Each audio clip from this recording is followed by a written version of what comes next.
por convocarnos tú y tu equipo, por convocarnos tantas niñas, niños, adolescentes, pero también tantas mujeres, hombres, adultos. Quiero dar la bienvenida a todas las mamás, a los papás, a los especialistas, a quienes de manera comprometida y voluntaria han venido haciendo un trabajo extraordinario. Y te decía, Gerardo, hace unos minutos cuando tuve el privilegio nuevamente de saludarte, eres incansable y tenemos que ser incansables en este propósito y tenemos que nunca rendirnos, y justamente están aquí quienes han sido y son incansables y nunca se han rendido. Quiero agradecer a nuestro querido amigo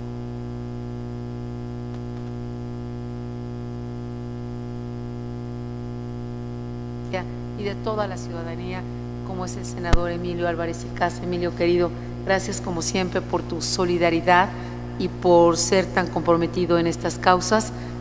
Y nuevamente sean bienvenidos a este Senado de la República. Es un gran honor y privilegio tenerlos hoy en esta casa donde se construyen leyes y donde lo seguiremos haciendo para la inclusión y a favor de los derechos y el interés superior de las niñas, niños y adolescentes. Gerardo Gaya dijo, entre muchas lecciones que nos ha dado, que en el mundo existen dos clases de personas: las que se tiran al precipicio con alas y las que construyen sus alas mientras van cayendo. Unas alas que son obligadas para volver a levantarse y para mantenerse en vuelo. Buenos días nuevamente a todos ustedes, a quienes nos acompañan en vivo desde el canal del Congreso, que se está transmitiendo a través del canal del Congreso, y desde sus hogares o las redes de Internet. Agradezco a Iluminemos de Azul por esta labor extraordinaria, dedicación y compromiso con todas las personas con esta condición del espectro autista. La organización de este foro es gracias a ustedes, Gerardo, por este esfuerzo continuo por la educación, por la inclusión de todas y de todos. El pasado 22 de julio quiero agradecer, tuve la extraordinaria oportunidad de asistir a la premier de la película titulada ¿Conoces a Tomás? Y volvimos a aprender. Y volvimos a aprender y hacerlo de una manera amable, cercana, amorosa, solidaria. Es una película que rompe paradigmas, prejuicios alrededor del autismo y es un punto de partida para garantizar el respeto y la no discriminación. Y de hecho queremos pedirle su autorización para poder presentar esta película aquí en el Senado a todas las senadoras y senadores y poder ser parte de una promoción mucho más amplia. El primer foro integral sobre el espectro autista tiene por objeto justamente escuchar, conocer las distintas necesidades respecto a lo que señalen los especialistas, personas con autismo, familiares, para identificar oportunidades de participación, de política, de incidencia pública en beneficio de la calidad de vida de quienes tienen esta condición. Gracias a estas participaciones podremos conocer propuestas, ejes de acción e incluirlas en la agenda legislativa del Senado de la República, que el autismo esté muy cerca de cada escaño de cada senadora y senador. Desde aquí quiero hacer público mi compromiso por realizar una agenda legislativa junto con todas las senadoras y senadores, no importa el partido, porque las niñas, los niños y los adolescentes no tienen partido, ni ninguna otra condición como la que estamos hablando es un tema de partido. Es un compromiso profundo y tenemos que responder a él. Hoy nos comprometemos, hablo en plural porque así lo hacemos, hoy nos comprometemos con una legislación al menos en dos sentidos. Una legislación que ayude a una detección a tiempo del trastorno autista, que mejore la calidad de vida de niñas y niños, porque hemos aprendido de los papás, de las mamás, de los especialistas, que una detección a tiempo hace la diferencia. Y el otro sentido de la legislación es cómo garantizar la inclusión, cómo garantizar la no discriminación, el respeto a los derechos, al interés superior de la niñez. Cada año aumentan en México aproximadamente 6,000 casos de personas con trastorno del espectro autista. Es urgente contar con información para garantizar su pleno desarrollo. Por esta razón, inscribimos un exhorto también para elaborar un certificado que nos permita la identificación de población que viva con esta condición. Aunque son pocos los estudios sobre autismo en México, se calcula que 1 de cada 115 niños enfrenta esta condición. La incidencia hoy, por ejemplo, en adolescentes y en adultos se desconoce y creemos que es muy grave tener este vacío terrible de información que no nos permite actuar como realmente deberíamos estarlo haciendo. Se estima que hay 20,000 niños que nacen con autismo cada año en nuestro país. Hago un llamado para que cada una y cada uno de nosotros contribuyamos a que nadie se sienta excluido. La construcción de la paz es urgente en nuestro país, pero la construcción de la paz inicia desde nuestro metro cuadrado. La construcción de la paz inicia en cada familia, en cada una y en cada uno de nosotros. La construcción de la paz empieza cuando asumimos que somos constructores de la misma. México, desafortunadamente, ocupa el primer lugar en bullying de todos los países de la OCDE en bullying escolar. Quiere decir que es en nuestras escuelas, de todos estos países, donde se sufre más maltrato y donde más violencia padecen niñas y niños a lo largo y ancho de nuestro país. Se estima que cerca del 50% de niñas y niños con autismo son víctimas de bullying y tenemos que hacer que esta realidad termine. De acuerdo con el Centro para el Control y Prevención de Enfermedades, cada 17 minutos nace un niño con autismo en el mundo. La mayoría de los casos, como ustedes lo saben, son diagnosticados después de los 4 años, sin dejar de lado que el trastorno autista puede ser diagnosticado en promedio a partir de los 2 años. Por eso es muy importante este trabajo conjunto para la inclusión y también la atención educativa. Y cierro mi participación con un testimonio. El testimonio de Melissa, la madre de Jaime, que dice lo siguiente: he llegado a la conclusión de que la madurez es entender que no llevas tú las riendas de la vida y algo así te lo hace ver rápidamente un hijo con autismo.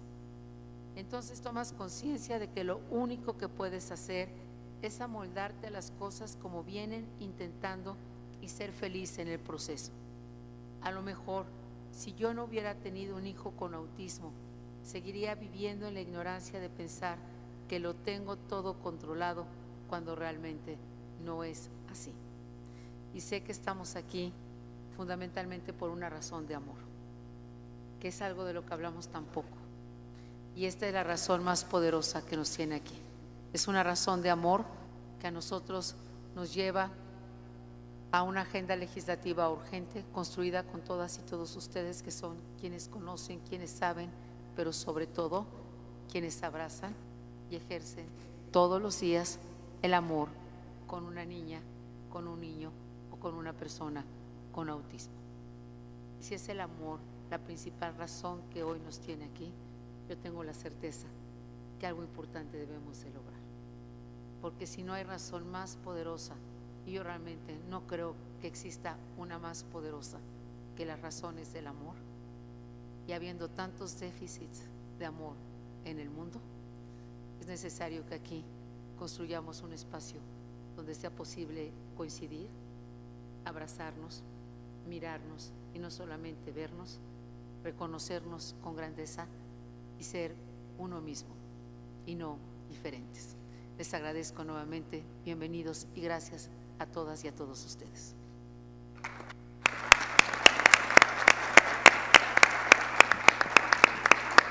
Muchas gracias, senadora, por tus palabras. Buenos días a todos. No puedo empezar mi participación o este foro sin agradecer, en primer lugar, a todo el equipo de trabajo de la Comisión de Derechos de la Niñez y Adolescencia, a todo tu equipo, al secretario técnico, don Horacio, que está por ahí, y en particular a Santiago, quien ha fungido como mi enlace para este evento. Agradecer a todos los asistentes, a todos los ponentes, a todos los interesados, senador Emilio Álvarez y Casa, por acompañarnos, que compartimos ya varios eventos de estos y esperamos que no tuviéramos que tener muchos más, pero yo creo que va a ser necesario. Quiero también aprovechar el espacio para felicitar y agradecer a la senadora Nestora Salgado y del senador Miguel Ángel Navarro por sus diferentes intervenciones e iniciativas legislativas a favor de las personas con autismo, que hemos seguido mucho de cerca. Quiero aprovechar para platicarles un poquito de la convocatoria y un poquito de lo que sucedió, que al final del día yo digo que solo es el reflejo de la necesidad y de la urgencia de resolver varios temas en materia de autismo y de inclusión. Cuando propusimos el foro, dijimos, pues vamos a invitar a 15, 20 ponentes, abrimos una solicitud de aplicación, participarán 30, 40 y pues más o menos tendremos 30 ponencias. Para nuestra gratísima sorpresa, recibimos 166 solicitudes de participación de todos lados del país. Incluso por ahí de Costa Rica nos buscaron para decir que querían participar y decíamos, bueno, pues es en México, pero si quieren venir encantados de la vida lo recibimos, ¿no? Pero tener 166 solicitudes de participación para mí hace un año, hace 2 años, hubiera sido totalmente impensable. El objetivo del foro es abrir la conversación, hablar de diferentes necesidades, señalar diferentes oportunidades, señalar diferentes problemáticas y poder identificar a través de las problemáticas, esas oportunidades de política pública. Ahorita que te escuchaba hablar, senadora, me vino a la mente una reflexión que no la traía ni desarrollada ni mucho menos, pero se me ocurrió y lo tengo que decir. Yo siempre he dicho que la inclusión es una oportunidad para absolutamente todos. Hay una frase que me encanta que dice que si enseñamos a los niños enseñamos a los niños acerca de nuestras diferencias como seres humanos, dejaremos de hablar de inclusión para hablar de convivencia. La inclusión es una herramienta de construcción de tejido social, por ende es una herramienta de paz y por ende es una herramienta de amor. Tenemos la oportunidad en una época que nos ha tocado de tanta división, de tanto confrontamiento, aprovechar la oportunidad que nos brinda la inclusión como construcción de tejido social. No puedo dejar de señalar la importancia de las necesidades de diagnóstico, de acompañamiento de los padres, de intervención clínica, terapéutica, de la formación profesional, del apoyo a familias, de educación, de trabajo y por supuesto de libre esparcimiento. Hablamos muchísimo de los niños con autismo, pero hay niños y jóvenes que hoy son adultos y no nos podemos ni debemos olvidar de ellos porque tenemos que encontrar también soluciones a pensar en modelos de vivienda. No podemos desahuciar a quienes no tuvieron las oportunidades que hoy nuestros hijos tienen. Las mamás que en su mayoría cumplen con el rol de cuidadora, incluso dejando de trabajar para hacerse cargo de sus hijos. Apuntar y señalar que con la aprobación de la creación del INSABI estén considerados los servicios y protocolos de diagnóstico, de intervención terapéutica y clínica y para lo cual el sector salud, estoy seguro, requerirá de apoyo de parte de todos nosotros. Y cuando digo de todos nosotros, hablo de todos los que estamos aquí presentes y de toda la comunidad que representamos en general. Quiero aprovechar también a pedirles a todos los asistentes, a todos los que nos están viendo, a todos los ponentes, que aprovechemos este momento para incendiar las redes sociales. No vaya a sonar alguna alarma aquí por andar diciendo cosas que no debo, pero para poner el tema en la conversación pública, utilizando el hashtag que quieran, Foro Autismo, Foro de Autismo, Iluminemos Azul, aprovechemos este momento. Estamos en una sede, en un recinto emblemático de este país, en una casa de todos los mexicanos, así me lo han hecho sentir por lo menos a mí cada vez que vengo, y aprovecharles este momento para poner el tema en la agenda, en la conversación pública, en la conversación política y fuera del 2 de abril, que el autismo es de todos los días. Quiero proponer yo rápidamente 3 acciones. El desarrollo de un directorio nacional de servicios y de prestadores de servicios. Hemos hecho ya 2 pruebas piloto, algunos de ustedes como asociaciones o como centros han participado y queremos llevarlo un poquito más allá. Está ya en desarrollo actualmente ahora sí que esta tercera versión de lo que hemos identificado, pero yo lo que digo, tenemos que identificar un proceso, y le digo de aterrizaje no forzoso en el autismo para una persona que está recibiendo el diagnóstico, además de un acompañamiento que le responda a la principal duda, ¿no? Estoy buscando un terapeuta de lenguaje en Zacatecas y podamos brindarle la información, porque lo más importante ante un diagnóstico es actuar. Como les decía, llevamos 2 pruebas piloto, estamos ya en el desarrollo de la versión actual y espero pronto poder ponerlo a disposición de todos ustedes como una primera etapa para recabar información, para ponerlo a disposición del público. 2, pretendemos lanzar en muy corto plazo un programa de afiliados como Iluminemos de Azul, con varios objetivos. Yo digo que el primero es crear la red de activismo en materia de autismo y materia de inclusión más grande que hayamos visto en este país. Generar, obviamente, una red de activismo y de participación, pero también de beneficios y de derechos y de obligaciones. Que uno de varios componentes será la identificación de personas con autismo, para quien lo quiera usar como un generador de empatía y un detonante de comprensión. ¿Y por qué no pensar en un protocolo? Pues una de las grandes problemáticas que hoy vemos es la posibilidad que tienen los jóvenes y los adultos con autismo de extraviarse. Y tres, estas ambas acciones además nos darán una base que nos permitirá contar con datos estadísticos, de lo cual carecemos muchísimo. Sabemos que el INEGI, y sabemos que existe una falta por parte también incluso del Instituto de Epidemiología, de contar con datos estadísticos de desarrollo económico, de desarrollo social, que nos permite identificar las diferentes necesidades. Por ejemplo, cuántos están medicados, qué tipo de medicamentos, quién los proporciona, cuánto se gastan en medicamentos los papás. Tenemos que generar la información estadística para poder establecer políticas públicas que nos permitan además construir mayor comunidad, fortalecer a nuestra propia comunidad y que seamos más participativos en nuestras propias ciudades y ser los principales activistas por la inclusión y los derechos de nuestros hijos. Y me despido nuevamente agradeciendo a todos los asistentes, a la Comisión de Derechos de la Niñez y Adolescencia, a su secretario técnico, el maestro Horacio Ramírez, su presidenta, senadora Josefina Vázquez Mota, a todo su equipo de trabajo y en especial a Santiago Ginebra, los secretarios de la comisión, la senadora Lilia Margarita Valdés y la senadora María Guadalupe Covarrubias, y a todos sus integrantes y por supuesto a todos ustedes. Este foro, creo que la misión principal es pues de todos los que estamos aquí presentes, de todos los que tengan algo que decir, y de verdad agradecerles tanto su asistencia, su participación y su interés también a todos los ponentes que tuvimos que dejar fuera por una materia literalmente pues de espacio y de tiempo. Muchísimas gracias.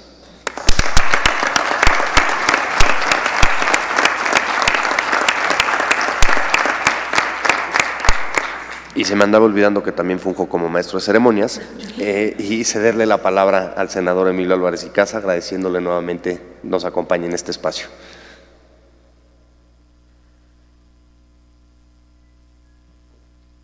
Gracias. Bienvenidas, bienvenidos. Debemos de hacer de este espacio su espacio y con eso dignificarlo, porque luego el Senado da escenarios muy vergonzosos, ¿no? Agarrándose a moquetes y cosas así que mucho nos indigna. Mejor hacer este tipo de cosas, mejor generar un espacio de construcción, ¿no? De manera que debo decirles que yo me siento muy honrado con su presencia acá. Y esto es una muestra de esa chispa detonante que viene de la sociedad civil, que viene de padres y madres que buscan respuestas. Y en mi propia experiencia así ha sido. Yo tengo un hijo con espectro de desarrollo autista y tuve muchas preguntas que no sabía dónde encontrar respuestas. En mi propia historia fue muy complicado. Incluso fue una prueba de fuego para mi matrimonio, ¿no? Y lamentablemente luego encontré a muchos matrimonios que se separaron el camino. Y aprendí que las grandes guerreras son las mamás. Y si uno ve en este auditorio casi hay puras mujeres. Son las grandes heroínas de la historia. Los hombres en general somos bastante cobardes y le huimos al dilema de un hijo o una hija. Lo digo en el reconocimiento a lo que significa la fuerza de las mujeres y aquellos hombres que acompañan, ¿no? Y que deciden quedarse a dar la batalla. Jesús ha sido probablemente para mí el dilema más extraordinario de mi vida, así se llama mi hijo. Me obligó a repensarme, a reconstruirme, a resignificarme. Y uno empieza a buscar respuestas y no las encuentra. Empieza uno a ver al hijo con alguna característica que no entiende, ¿no? Yo tenía 2 hijas antes y empecé a ver que tenía que construir una paternidad diferente. Al principio pensábamos que tenía un problema de sordera, ¿no? Uno sabe qué hacer, ¿no? Nadie te prepara para eso. Y ahí vamos, ¿no? A llevar al chamaco a un examen de sordera, ¿no? Y el técnico nos dijo, no, pues le ponía agudos y el chavito decía, ¡ay! ¿no? Ay, no, hombre, él escucha perfectamente, no es un problema de audición, ¿no? Es un problema de cómo capta y cómo construye. Y seguimos caminando, eso fue poco antes de los 2 años. Y no encontramos una pinche respuesta de ningún pinche lado, ¿no? Dificilísimo, dificilísimo. Fuimos a ver algunas psicólogas, terapeutas, y nos decían los diagnósticos más encontrados del mundo mundial, ¿no? Y en la noche mi esposa y yo en una crisis, ¿y ahora qué carajo hacemos? ¿Le hacemos caso a A? ¿Le hacemos caso a B? Instituciones públicas ni hablar, ¿no? O sea, es el pinche llano vacío, ¿no? O sea, toca una puerta y nada. Así, hola, hola, ¿hay alguien ahí? Ni madre, ¿no? Ni una sola, una desesperación. Y también una angustia, ¿no? Una angustia porque pues uno no sabe si está haciendo bien, si está haciendo mal, ¿no? De repente le cantábamos las mañanitas y lloraba, ¿no? Y está bien que cante feo, pero no es para tanto, yo decía, ¿no? No, las hermanas y no, había algo que no comprendíamos.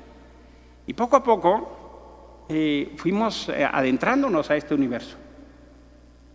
Adentrándonos en el universo de entender las características, la aproximación, cómo hacer, ¿no? Porque le quitábamos la blusa y lloraba porque le quitábamos la blusa. Le queríamos explicar algo y no nos volteaba a ver. Y era muy difícil hacer un contacto con él. Hasta los 9 años salió de beso a sus abuelas, ¿no? Y por supuesto las abuelas, pues la escuela del pensamiento golpesor y algunas de ellas, ¿no? Entonces decían, no, pues es que ese niño está muy mal educado. Y todo lo querían corregir a nalgadas, ¿no? Y la presión de la familia para, no, pues ponle límites a ese niño. Y la bronca con la familia, pues para, no, pues ¿por qué le vamos a pegar? No por ahí, ¿no? Pero entonces la presión de la familia que menos entendía, ¿no? Y así fuimos tocando puertas. Y la ayuda más importante la recibimos de otros papás y de otras mamás que ya medio habían empezado a caminar esta ruta. De ahí vino la luz, que nos dijeron, mira, busca aquí, busca allá, yo encontré esta terapia, yo encontré esta terapia. Y así fuimos un poquito construyendo. Hoy Jesús tiene 17 años. Se mueve en transporte solo, se va en metrobús a su preparatoria, va en segundo de prepa. Es un chavo que quiere dedicarse a los deportes, es un chavo que tiene un proceso de socialización muy notable. Y yo no lo tenía pensado, pero quiero agradecer este momento, fíjense. En nuestra vida,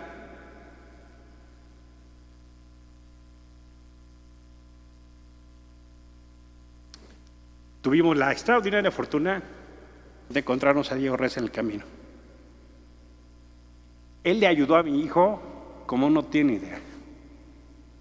Estuvimos muchos años en terapia con él. Yo no tengo palabras para cómo agradecerle a Diego. Porque me enseñó otra forma de relacionarme con mi hijo. Yo no entendía, no sabía.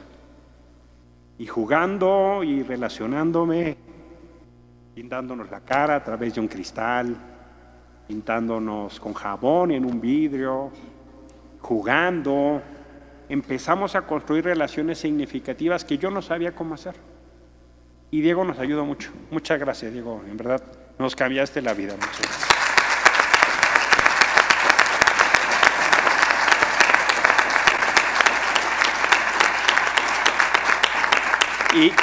Y por eso creo que si en algo tenemos un extraordinario déficit es en los derechos humanos de las personas con discapacidad, con autismo, llámenle como ustedes quieran llamarle, ¿no? Hay todo un espectro.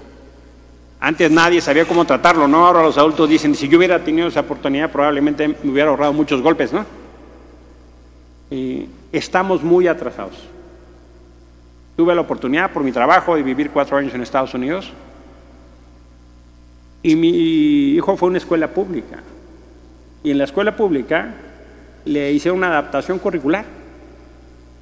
Y el 60% de las materias las tomaban grupos pequeños, de 5 alumnos. Porque las maestras decían, es que el grupo lo aplasta. Entonces él puede hacerlo, pero con el grupo no puede. Él estaba en quinto y tenía matemáticas de primero. Y a partir de eso, de tener grupos especiales, salió ya con las matemáticas de su nivel. Y luego dijeron, este chavito hay que intentar socializarlo. Diego nos decía, ya logramos, que se meta a teatro. Y lo metimos a un coro en español. La primera vez que cantaba el coro en español, le daba la espalda al público, ¿no? Esa fue su primera presentación, porque su hermana le quería tomar una foto. Entonces, como él no quería que la hermana tomara una foto, le dio la espalda y todo el concierto lo echó de espalda. La última vez, él ya hizo una obra él solo, ¿no? Ya pudo hacer un solo. Y luego, adaptar la materia curricular, por ejemplo, para llevar herramientas sociales, ¿no? Y aprender a socializar y construir conversaciones. Jesús es el amo de las películas, ¿no? Ustedes, el tema de mi hijo son las películas. Ustedes pueden platicar lo que quieran, ¿no? Entonces, y de repente llega y te dice, ¿tú sabes que el 13 de septiembre de 2020 se va a la premiere de tal película? No, pues no sé, Jesús. Y te voltea a ver con una cara de asombro. ¿Cómo no sabes algo elemental? ¿No? Bueno, pues enséñame. Y es más o menos como la memoria de la Academia de Cine, ¿no? Y el cine fue el espacio donde construimos nuestra relación, ¿no? Podemos construir esa relación. Y yo en realidad creo que hay un enorme atraso en política pública.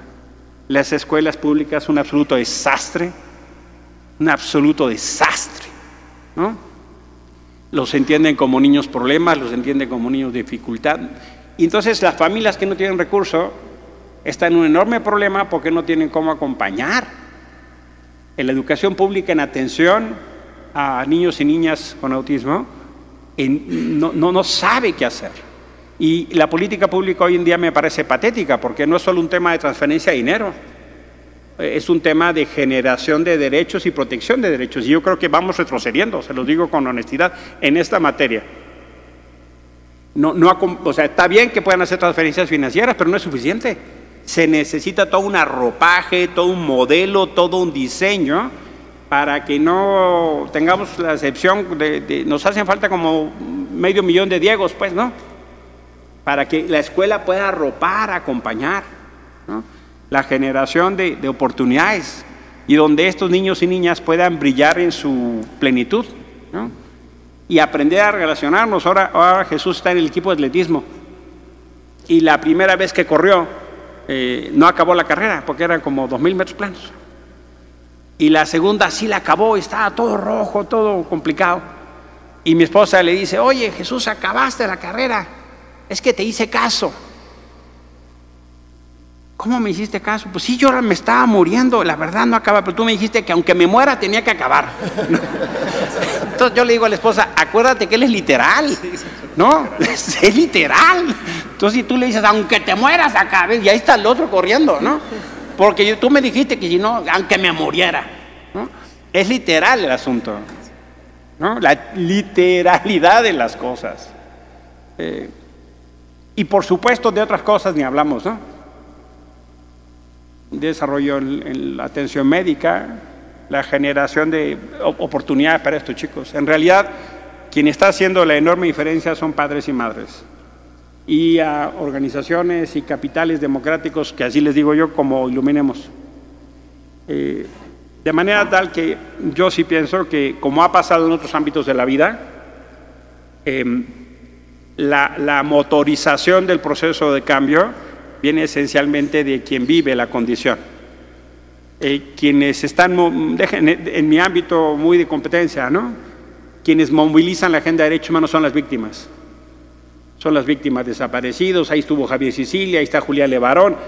Quienes van a mover esta agenda son las personas que lo viven. Difícilmente quien no lo vive, quien no está próximo, no lo entiende. Por eso es tan importante que ustedes estén aquí, para mover esa agenda. Absolutamente cuenten con lo que podamos hacer. Necesitamos mucho, el Senado necesita mucho de su ayuda, ¿no? Porque no crean que porque somos senadores sabemos, no. Lo iba a decir en otro término, pero me limito, me autocensuro. Pero piensen en lo que iba a decir, ¿no?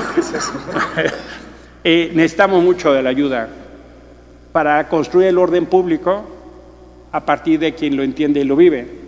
Porque si no vamos a legislar algo que la mayoría de mis colegas ni entienden ni viven. Entonces van a poner creativos a regular cosas que no saben. Entonces necesitamos mucho de su ayuda. A las 3 propuestas que haces, yo le entro. Si necesitas empujar el directorio, anótame en la red de activistas, pues porque esa es parte de mi causa de vida. Y lo de la base de datos, ¿no? O sea, anótame ya y dime dónde me anoto. Ahorita nos tomamos una selfie, todos vamos a poner un hashtag, ¿no? O sea, pónganse, yo ya me tomé mi foto acá con los ponentes, todos saquen su teléfono, tomen una foto y dinos qué hashtag subimos, ¿no? El que quieran. Hashtag iluminemos de azul, si les parece, ¿no? ¿Usan teléfono?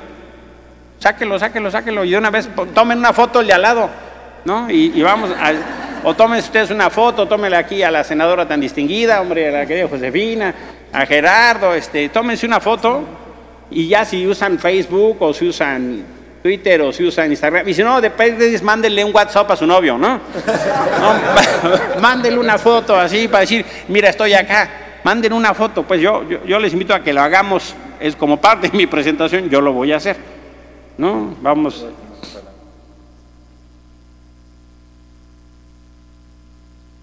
Para que de una vez vayamos haciendo caso a eso de las recomendaciones, ¿no?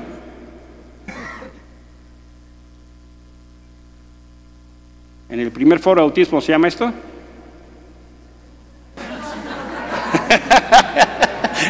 luego me regaña, ¿no? Sobre espectro autista.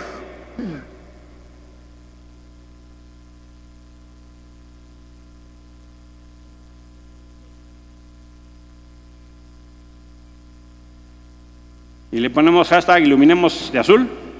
Gerardo. Por favor.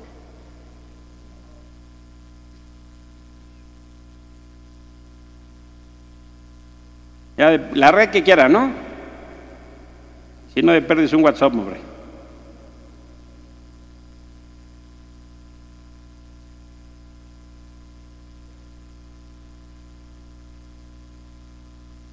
¿Listazos? ¿Listazas? ¿Ya? Le damos a la cuenta regresiva de 5, 4, 3, 2, vámonos. Ya, mándenle, ¿no? Ya si no de pedirles un mensajito, ya si no usan WhatsApp, ya si no de plano háblenle a alguien, ¿no? Miren, ya ha pasado el tiempo, yo valoro la presencia de Jesús en mi vida como una extraordinaria bendición. Gracias a Jesús yo soy una mejor persona. Ha sido un dilema extraordinario, pero me ha obligado a crecer, a entender, a ver distinto, a comprender distinto, a acompañar distinto, a ser padre distinto, a ser... Jesús me desafía todos los días a ser una mejor persona. Porque cuando empiezo a desesperarme, él con mucha calma me dice, ¿y por qué te enojas? Y en ese momento, digo, pues sí, ha sido probablemente el maestro más severo de mi vida. No por la dureza, sino por cómo me he tenido que ver yo hacia adentro. Y creo que tenemos que trabajar muchísimo para que haya muchas historias de chicos y chicas que con su capacidad de potencial puedan ayudarnos. Muchas gracias por estar aquí, que tengan muy buen día.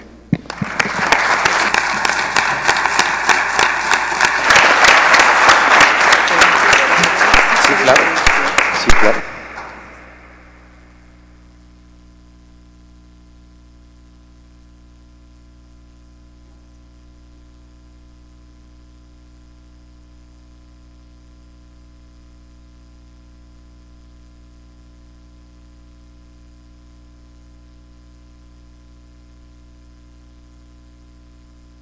Bueno, es un gran honor para mí poder presentar a Dara Pérez. Ella tiene 8 años, tiene un coeficiente intelectual de 162, mayor que muchos sabios que conocemos en la historia del mundo, Hoy estudia 2 ingenierías, ha sido seleccionada para tomar un curso de patrones matemáticos de programación impartido por la Universidad de Massachusetts aquí en la Ciudad de México. Es un gran honor que nos acompañes y nos sentimos muy orgullosos de ti. Y muchas gracias por permitir que nos acompañe aquí en este foro tan importante. Es una inspiración para cada uno y cada uno de nosotros. Muchas gracias. Como dices, Emilio. Así que está aquí, que se quede aquí. Gracias. Pues muchísimas gracias por acompañarnos, Adara.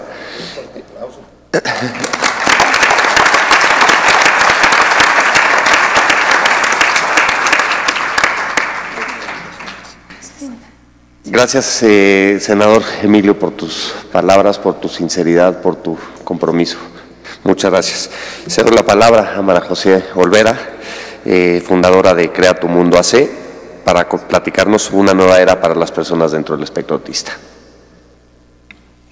Bien, muchísimas gracias por este espacio, ¿no? Estos espacios de alguna manera sí ayudan, ¿no? Muchas veces decimos, son solo palabras, pero la realidad es que sí ayudan. Entonces, muchísimas gracias, Gerardo, muchísimas gracias a todos los que están aquí. Bien, mi nombre es María José Olvera y junto con mi socia Alejandra Iturbé, que está ahí sentada, dirigimos el Centro Terapéutico Integral Crea tu Mundo Autismo al sur de la Ciudad de México. A continuación, les voy a compartir algunos de los planteamientos centrales de la participación que tuvimos en el foro dialogando sobre la Ley General de Atención y Protección a Personas con Condición del Espectro Autista en el Palacio Legislativo en septiembre del 2017. Este foro tuvo como objetivo recabar las aportaciones de distintos agentes. ¿Nos recorremos?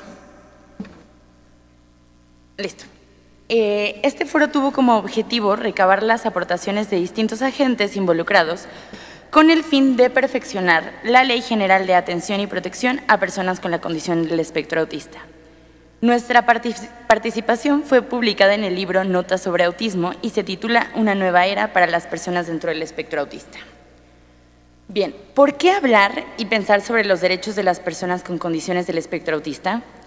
La concientización y el conocimiento de los derechos son el fundamento para crear un verdadero compromiso por parte de las organizaciones, los profesionales y las familias que permitan generalizar un modelo de intervención para las personas con CEA y sus familias. Como profesionales, hablar de derechos nos obliga a planificar tomando en cuenta las condiciones del entorno en términos de salud, de educación, de alimentación y vivienda, entre otros, y a contar con los medios necesarios para que el entorno no limite el desarrollo pleno de sus capacidades. Una de las principales razones por la cual es necesario hablar de derechos es que desafortunadamente no resulta redundante, ¿no? Ale y yo cuando analizábamos la ley nos dábamos cuenta que era de alguna forma volver a decir lo mismo, ¿no? Volver a decir, tienen derecho a la educación. Y era impresionante darnos cuenta de algo así. Sí es importante hacerlo, ¿no? Es importante que se ratifiquen los derechos humanos y constitucionales de esta población. Es en realidad un paso urgente y de suma importancia al hablar de poblaciones vulnerables en nuestro país. Es mucho más frecuente de lo que nos imaginamos que no se cumplan los derechos humanos fundamentales, ¿no? Fundamentales como derecho a la educación. Nos hablan muchas veces al centro y nos dicen, nos negaron el acceso a la escuela, ¿no? El derecho a la educación, una vida digna y el acceso al ocio y a la recreación. Como centro terapéutico promovemos el servicio basado en una concepción integral de la persona que responde a las necesidades del individuo y a sus familias tomando en cuenta su realidad inmediata. Es decir, consideramos como elementos fundamentales de una buena calidad de vida la satisfacción plena de sus derechos. Me van a oír hablar mucho de calidad de vida, ¿no? Es uno de los ejes que intentamos meter a toda costa, ¿no? Que intentamos en cada una de las ponencias que tenemos hablar sobre calidad de vida, ¿no? De repente es difícil pensar calidad de vida, para personas que no tienen ninguna condición, ¿no? Ahora, para personas que tienen una condición, necesitamos de todas formas ponerlo sobre la mesa. Calidad de vida tiene que ver con un concepto que nos gusta mucho, que es autodeterminación, ¿no? La autodeterminación nos parece importante, ya que es un concepto que resalta la capacidad del individuo para convertirse en el agente causal de su propia vida. Consideramos de suma importancia en este proceso legislativo tomar en cuenta la perspectiva de las personas dentro del espectro y sus familias. El que estemos aquí reunidos implica un paso enorme. El que dentro de esta ley se hable de autismo como una condición y no como una enfermedad implica un gran avance. El que se plantea la discapacidad como resultado de barreras socioculturales susceptibles de transformación y se abandone la palabra déficit y se hable de habilidades y potencialidades es un gran logro. Sin embargo, aún hay mucho por hacer. Queda claro que esta ley aún es perfectible y tan solo es el primero de muchos pasos para impactar en la calidad de vida de las personas con autismo. Aún es necesario hablar más a fondo sobre aspectos como la falta de cobertura de servicios públicos y la dificultad para costear los servicios privados. No se ha hablado aún, por ejemplo, del rol del auxiliar académico, como le llamamos sombras o monitores, ¿no? Este rol es fundamental y no se toca. Resulta urgente dignificar la labor de estas personas para hacer valer la educación inclusiva en un entorno regular. Ahora bien, ¿cuál es la propuesta? Después de analizar lo contenido en esta ley, podemos concluir en primer lugar que es necesario enfatizar los derechos que tienen las personas con autismo, aunque parezca un acto redundante. Segundo, el único camino para que la inclusión social sea una realidad y se hagan valer los derechos de las personas con SEA es haciendo una ardua y planificada campaña de sensibilización. Y tercero, es importante llevar a la práctica lo planeado en dicha ley a través de un grupo multidisciplinario que vea por la mejora de las condiciones del espectro autista. El último y quinto, un protocolo mexicano de diagnóstico e intervención a nivel nacional, ¿no? Ya lo mencionaba Gerardo, un protocolo es necesario. Bien, sensibilizar ¿cómo? Sensibilizar es un tema que nos respecta a todos nosotros y que nos pone a prueba porque es una capacidad de entendimiento del otro, el otro que es diferente. Nos da miedo lo desconocido y lo desconocemos porque no son parte de nuestra vida social. Sensibilizar implica derribar los miedos ante la diferencia, se traduce en acabar con la ignorancia ante lo desconocido. Desde hace 2 años, nosotras realizamos una campaña de sensibilización que se llama Inclusión sin pretextos. Lo pueden buscar igual como hashtag Inclusión sin pretextos. Y lo que hacemos es, vamos a las escuelas públicas a hacer una plática completamente gratuita de sensibilización. Llevamos ya más o menos como 25 escuelas. Y siempre les hacemos a todos la misma pregunta. Estas pláticas son a los maestros. Y les decimos, ¿quiénes de ustedes han ido o fueron a la escuela con una persona con autismo? Nos sorprendimos muchísimo porque nadie levanta la mano, ¿no? Necesitamos que las personas con autismo estén en el entorno social y educativo para que en 25 años, cuando Ale y yo tengamos ya 50 años de dar pláticas y vayamos a las escuelas y hagamos la misma pregunta, levanten las manos la mayoría o quizás todas las personas o todos los maestros cuando demos esta plática. Eso necesitamos. Ahora, los objetivos específicos que consideramos relevantes son la difusión de los signos de alerta del autismo, fomentar la implicación ciudadana en el conocimiento no estereotipado de las personas con autismo, informar sobre los recursos y servicios existentes en México, que es lo que mencionaban del directorio, promover acciones que impliquen a la comunidad y favorezcan los procesos de inclusión, capacitación a los maestros, directivos y personas implicadas en entornos educativos, capacitación del personal en centros recreativos y culturales, promover la sensibilización desde la educación de los compañeros del aula de las personas con SEA. Bien, ahora, para lograr un cambio que lleve a la satisfacción de los derechos de un sector de la comunidad aún tan desconocido para muchos, la transformación debe darse desde 3 ámbitos. El primero de ellos, y nos tiene aquí reunidos, es la creación de políticas públicas. En segundo lugar, es que la creación de esas políticas públicas tengan un efecto observable en las prácticas a nivel institucional, ya sea de carácter público y o privado. Y por último, el impacto cultural, social, como consecuencia de los 2 anteriores. El protocolo mexicano de diagnóstico e intervención de las condiciones del espectro autista que nosotras proponemos, en concreto se basa desde la sospecha diagnóstica, ¿no? Desde la orientación a los padres de la sospecha diagnóstica hasta las opciones terapéuticas y educativas. para mejorar los resultados en salud dados por un diagnóstico temprano y un abordaje terapéutico integral. Adicionalmente, este protocolo pretende proponer una estructura de la ruta de atención integral para las personas con diagnóstico de SEA, así como proveer a los maestros de un material que contenga información rápida y veraz sobre las características más significativas del alumnado con SEA, así como algunas estrategias eficaces para dar una atención educativa de calidad a estos alumnos en las escuelas. Para la realización de un protocolo es de suma importancia que se considere la gran variedad de formas de intervención existente actualmente, excluyendo, y voy a ser muy enfática, en aquellas que no cumplan con los requisitos básicos de calidad o que puedan resultar nocivas o peligrosas. Es sorprendente ver que todavía hay terapias nocivas y peligrosas allá afuera. Dentro del protocolo es necesario crear una guía práctica para los padres o tutores, ya que en muchas ocasiones las familias no saben a dónde acudir, cuáles son los derechos de la persona con autismo o cómo debieran comenzar con la intervención. La creación de este protocolo de intervención implica en su realización un verdadero trabajo interdisciplinario que impactará de manera inmediata en la vida de las personas con autismo. A su vez, la divulgación de este material tendrá un efecto sensibilizador que coadyuvará en el proceso.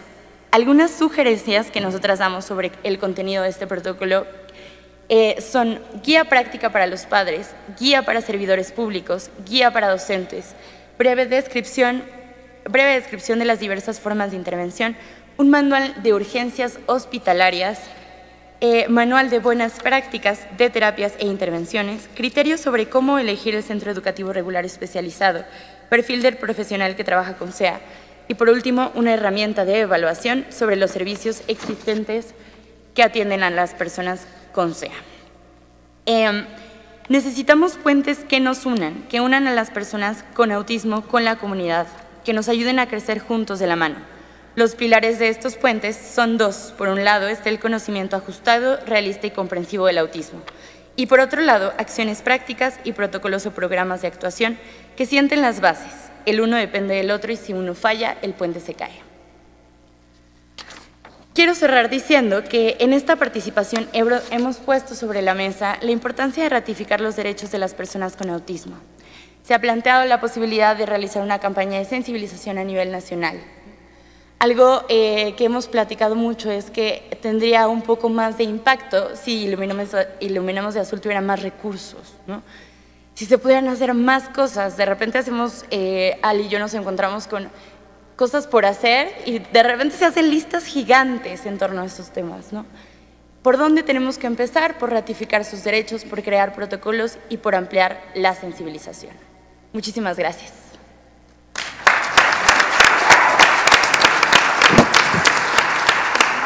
Muchas gracias, María José. Ya habrá tiempo de ir bajando un poquito las notas y van a estar interesantes las conclusiones. Ya no me caben las anotaciones y vamos en 3 ponencias. Doy la bienvenida a la doctora Patricia Zabaleta, jefa de la unidad del Hospital Instituto Nacional de Psiquiatría, para comentarnos sobre el resumen del diagnóstico de infraestructura para la atención del autismo en México. Muchas gracias. Muy buenos días a todos. Muchísimas gracias por la invitación a participar en este foro. Como lo acaba de comentar Eduardo, yo voy a hablar acerca del diagnóstico sobre la infraestructura de atención en el Sistema Nacional de Salud. Voy a hablar acerca de algunos antecedentes generales a nivel mundial y después voy a terminar comentando los resultados que nosotros obtuvimos en este diagnóstico. Como ustedes saben, el trastorno del espectro autista es una condición que se caracteriza por un déficit persistente en la interacción social y en la comunicación, así como por conductas, intereses o actividades restrictivas y repetitivas. La condición del espectro autista se considera una discapacidad psicosocial que persiste a lo largo de la vida y que representa el 0.3% de la carga global de la enfermedad a nivel mundial, con un promedio de 7.5 millones de años de vida ajustados por discapacidad. Los adultos con la condición del espectro autista presentan mayor riesgo de muerte prematura en comparación con la población general debido a las comorbilidades médicas, de tal manera que constituyen el mayor subgrupo de causas de discapacidad y de mortalidad en la mayoría de los países, independientemente del nivel de ingresos. México, como ya lo he mencionado, presenta una prevalencia de 115 niños, 1 en 115 niños, lo cual es similar a lo reportado para la población hispana en Estados Unidos de Norteamérica y mayor que algunos países latinoamericanos como Brasil y Venezuela. La infraestructura necesaria para la atención de este trastorno es compleja e involucra modelos de intervención para tratar los déficits sociocomunicativos, las comorbilidades médicas, así como las intervenciones en el sector educativo y laborales en la etapa de la niñez y en la etapa adulta. Estas intervenciones a menudo son costosas y poco accesibles en las instituciones públicas. Al respecto, por estudios de otros países se sabe que solo 1 de cada 5 niños que reciben el diagnóstico recibirán atención en unidades especializadas en el primer año después de recibir este diagnóstico. Los modelos de atención médica señalan la importancia de trabajar el trabajo multidisciplinario, con proveedores de salud capacitados y con una adecuada coordinación entre la atención primaria y la especializada. Sin embargo, también se sabe que un menor número de niños con la condición del espectro autista son referidos a los servicios especializados por los médicos de atención primaria en comparación con niños que tienen otros trastornos neurológicos. En el 2015, el Estado mexicano aprobó la Ley General para la Atención y Protección a Personas con la Condición del Espectro Autista, cuyo objetivo es impulsar la plena integración e inclusión a la sociedad de las personas con esta condición. Como parte de este objetivo, el Estado instruye a las instituciones públicas a responder a las necesidades de salud de dicha población. En este sentido, aunque ya se cuenta con un estudio epidemiológico que muestra la magnitud del problema en nuestro país, en el momento de la publicación de la ley no se contaba con datos o con indicadores específicos sobre el acceso a los servicios de salud y si estos son suficientes para cubrir las necesidades de atención. En ese sentido, el Instituto Nacional de Psiquiatría se dio la tarea de analizar la infraestructura de atención disponible en las instituciones de salud pública de nuestro país. A partir de la revisión del instrumento de la evaluación de sistemas de salud mental de la OMS, diseñamos un cuestionario para evaluar la infraestructura con la que cuentan las unidades de salud de primer, segundo y tercer nivel. El cuestionario consta de 6 apartados: recursos humanos, instrumentos clínicos para la evaluación de la condición, estudios de gabinete, medicamentos, modelos o programas de intervención, capacitación a personal y registro de casos. El cuestionario fue enviado a los 32 estados de la República Mexicana, donde un responsable estatal lo distribuyó a las unidades médicas de primer, segundo y tercer nivel, incluyendo IMSS, ISSSTE, Secretaría de Salud y DIF. Algunas unidades que no participan en la atención de niños y adultos con la condición del espectro autista fueron incluidos, solo por mencionar, por ejemplo, UNEMES de VIH, de oncología, de cirugía ambulatoria, de cáncer de mama, oncología. La información fue solicitada a 14,216 unidades del país, de los cuales se obtuvo una tasa de respuesta del 60%. Lo cual pues fue de agrado. La mayoría, el 80% del cuestionario fue respondido por unidades del IMSS, del Instituto Mexicano del Seguro Social, mientras que el 54% fue respondido por unidades de la Secretaría de Salud. Entonces también estamos abarcando la mayoría de las unidades. La menor tasa de respuesta se observó en el ISSSTE con un 7.7% y 0.4% para el Sistema Nacional y Estatal del DIF. Se obtuvieron los siguientes resultados. Recurso humano.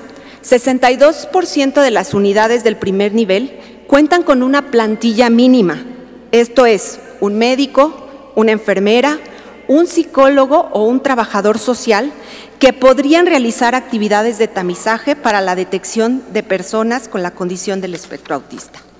Sin embargo, la plantilla de recursos humanos especializados y multidisciplinaria para el diagnóstico definitivo o para realizar la intervención, esto es, un médico especialista, un psicólogo, un licenciado en comunicación humana, un licenciado en terapia física y ocupacional, una enfermera y una trabajadora social, se reduce solo al 12% del total de las unidades del segundo y del tercer nivel de atención.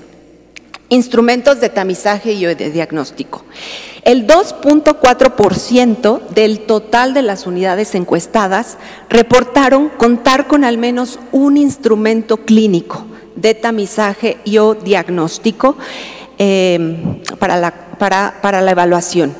En el primer nivel de atención, la proporción de unidades que cuentan con instrumentos es del 1%, mientras que en el segundo y tercer nivel de atención fue del 11%. Intervenciones para los déficits sociocomunicativos y o del desarrollo. Solo el 4.5% del total de las unidades reportaron que disponen de algún servicio para realizar intervención en desarrollo, motriz, lenguaje, cognitivo. El 2.8% de estas unidades se ubican en el primer nivel y el 21% de estas unidades en el segundo y tercer nivel de atención. La disponibilidad de intervenciones especializadas con modelos mixtos para tratar estos déficits sociocomunicativos como análisis conductual aplicado, terapia Denver, cognitivo-conductual, TEACH. Se preguntaron todos los modelos que reporta la literatura y se dio oportunidad de que ellos respondieran abiertamente si contaban con alguno diferente. Solamente el 1% del total de las unidades, esto es 34 unidades, cuentan con algunos de estos servicios. 1.5% de ellos en el primer nivel de atención y 1.4% en el segundo y tercer nivel de atención. Estamos hablando que estos ya serían servicios de alta especialidad. Con estos porcentajes podemos deducir que en la mayoría de los estados no se cuentan con modelos especializados en el sector público para la atención de este padecimiento. Tratamiento farmacológico. El 13.8% del total de las unidades responden que disponen de al menos un medicamento de cada grupo terapéutico para el tratamiento de las comorbilidades neuropsiquiátricas. Aquí incluimos, de acuerdo a las guías internacionales y nacionales, pues los medicamentos básicos, ¿no? En el primer nivel de atención, las unidades con disponibilidad de medicamentos fue del 11%, mientras que en el segundo y tercer nivel de atención fueron del 50.1%. Hay que recordar que aquí pues está incluido el IMSS, ¿no? En la mayoría de ellas. Capacitación al personal de salud. El 6% del total de las unidades reportaron contar con al menos un médico o un psicólogo dentro de su unidad que había recibido capacitación en temas de trastorno del espectro autista en algún momento de su formación. En las unidades del primer nivel de atención, la proporción de unidades que contaban con al menos un médico o un psicólogo capacitado en el tema fue del 5.1%, mientras que en el segundo y tercer nivel fue del 18.9%. Finalmente, el registro de casos. Se les preguntó, y eso pues sí lo tienen codificado de acuerdo a la atención, el número de casos registrados en el año previo en que se realizó el estudio. Las unidades de salud en total reportaron 14.431 casos de TEA. El mayor registro de casos se dio en unidades de primer nivel, esto fue el 23.4%. Seguido de hospitales de alta especialidad, 22%, hospitales generales, 21%. La menor proporción de registro de casos se dio en los hospitales de psiquiatría, 18%, y una proporción mínima en hospitales comunitarios, como es esperado, ¿no? 0.8%. Este total de casos reportados por las unidades representan solamente el 4.1% de los casos que se estiman en la población general menor de 18 años. Esto calculando de acuerdo a la prevalencia en México de 1 en 115 y con la base de la CONAPO de la población menor de 18 años de edad. De tal manera que si quisiéramos de manera indirecta hablar de cobertura de atención, diríamos que con estos datos la cobertura hasta el 2018 era del 4%. Conclusiones. Los resultados muestran que los servicios de salud públicos en México cuentan con recursos humanos en el primer nivel de atención que podrían llevar acciones de identificación de niños en riesgo de padecer la condición del espectro autista. Asimismo, podrían dar seguimiento de dicho riesgo y o la derivación a los servicios especializados del segundo y tercer nivel para iniciar el protocolo de estudio. Sin embargo, la plantilla para brindar la atención multidisciplinaria, el diagnóstico multidisciplinario en dichos casos dentro de una misma unidad es insuficiente en el segundo y en el tercer nivel de atención, ¿no? Se carece de instrumentos para el diagnóstico definitivo y el número de unidades con modelos especializados para la atención de estos niños es precaria. Las unidades con personal capacitado en temas de autismo no son mayores al 19%, aún en los hospitales de segundo y de tercer nivel de atención, y la proporción es mucho menor en el primer nivel de atención. A pesar de que el mayor número de casos está registrado justamente en el primer nivel de atención, ¿no? Y es quien cuenta también con el menor número de recursos. En comparación con otros trastornos del neurodesarrollo, la atención de los trastornos del espectro autista requiere de un entrenamiento intensivo para el personal de salud y de involucramiento de la familia en las intervenciones. Por lo tanto, la dotación de instrumentos clínicos para la evaluación de TEA, pero principalmente la capacitación al personal de salud en materia de diagnóstico e intervención es indispensable en los 3 niveles de atención como una de las acciones necesarias para reducir la brecha de atención en esta población. Además, es necesario generar sinergias interinstitucionales a través del intercambio de servicios entre las unidades que tienen un tipo de servicio y las otras que no las tienen y favorecer aquellas que carecen de todo servicio. Derivado del presente diagnóstico, se observa que existe una necesidad imperiosa de fortalecer el Sistema Nacional de Salud para desarrollar servicios coordinados en la entrega de servicios e intervenciones completas para el manejo de la condición del trastorno del espectro autista y otros trastornos del neurodesarrollo. Muchas gracias.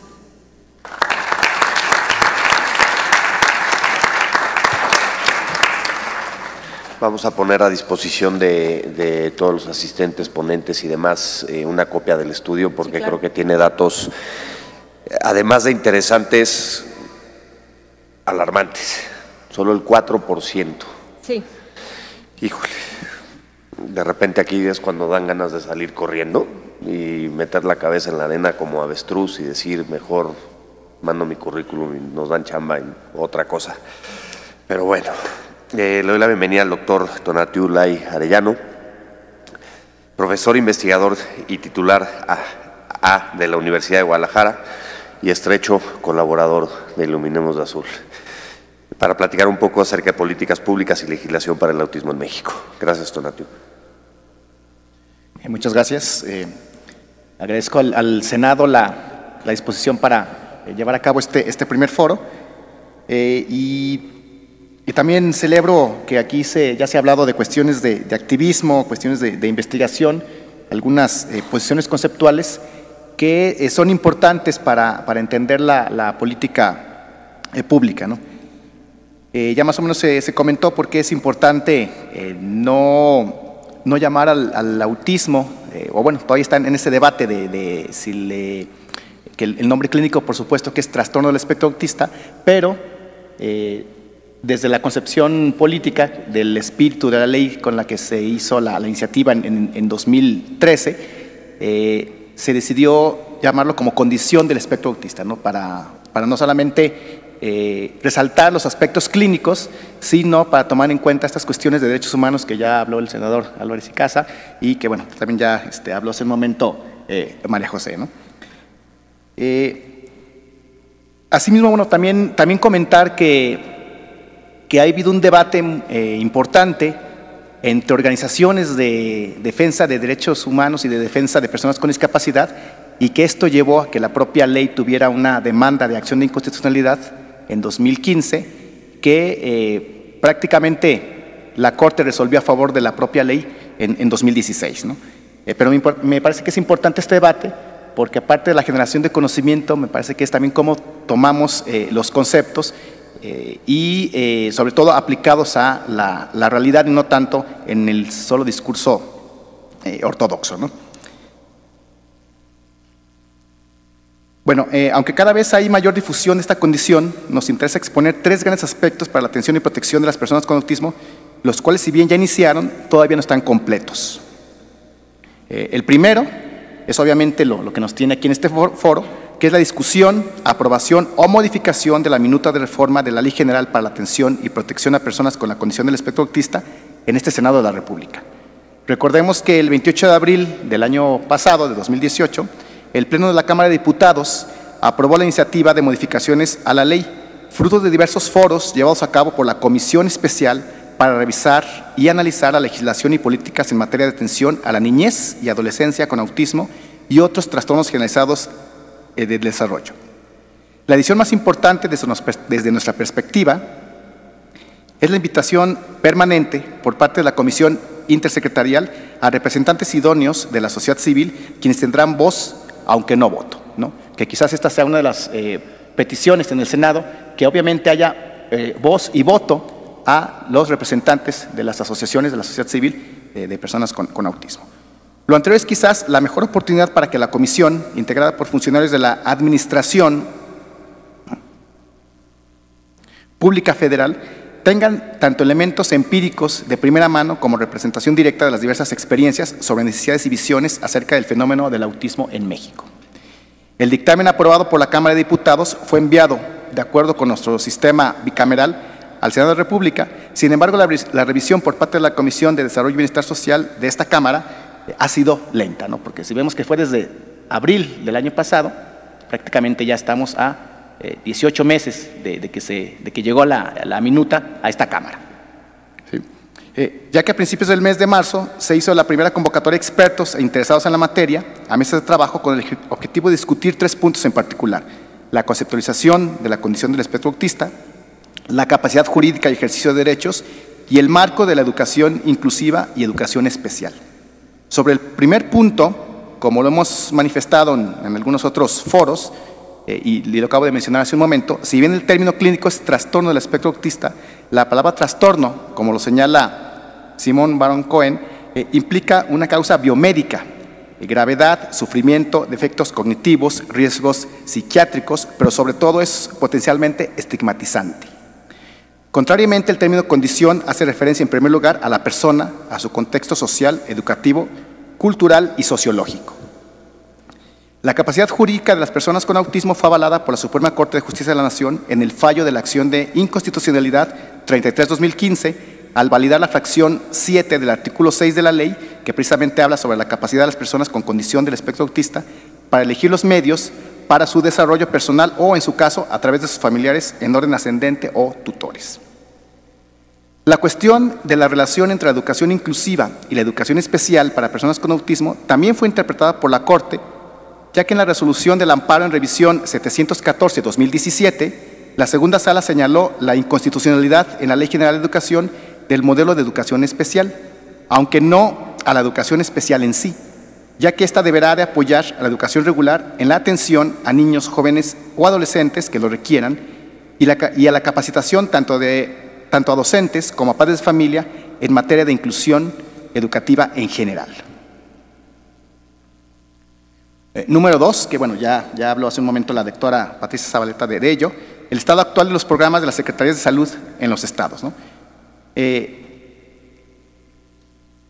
Se crearon 8 programas por parte de las Secretarías de Salud, los enumero muy rápido: la evaluación para la infraestructura disponible para la atención, programa de trayectoria de búsqueda de atención y demora para la atención, recursos y estrategias utilizadas en poblaciones rurales ante la presencia de la condición, capacitación e instrumento de tamizaje y diagnóstico para la atención, capacitación y entrenamiento de habilidades de los padres en el manejo y atención, fortalecimiento del diagnóstico inicial en el Hospital Psiquiátrico Infantil Juan N. Navarro, generación de una base clínica de confirmación de genes candidatos para el autismo en México y programa de integral de atención. Sin embargo, la atención y el propio diagnóstico de estas unidades, como ya lo dijo la doctora Patricia Zabaleta, pues ha sido lento vemos ahora lo que ya se ha encontrado, y entonces también ahí creo que hay un déficit importante, puesto que estos programas, si no me equivoco, salieron hace 2 años. Hace 2 años que se lanzaron estos programas, y bueno, apenas van algunos en una fase diagnóstica y otros con poco avance, ¿no? 3, el fortalecimiento normativo. En este punto, el artículo 3º transitorio de la Ley General para la Atención y Protección de Personas con la Condición del Espectro Autista mandató a las entidades federativas a legislar en esta materia. A más de 4 años de la publicación de la ley, que recordemos que la ley fue publicada el 30 de abril de 2015, y a más de 3 años de su validación por la Corte, que la Corte la validó en la última sesión que le dedicó a esta discusión, el 18 de febrero de 2016, los estados todavía, hay estados que todavía no cuentan con una ley local en la materia. Estos son la propia Ciudad de México, Aguascalientes, Guerrero, Hidalgo, Nayarit, Puebla, Querétaro, y un caso especial, la ley de Nuevo León.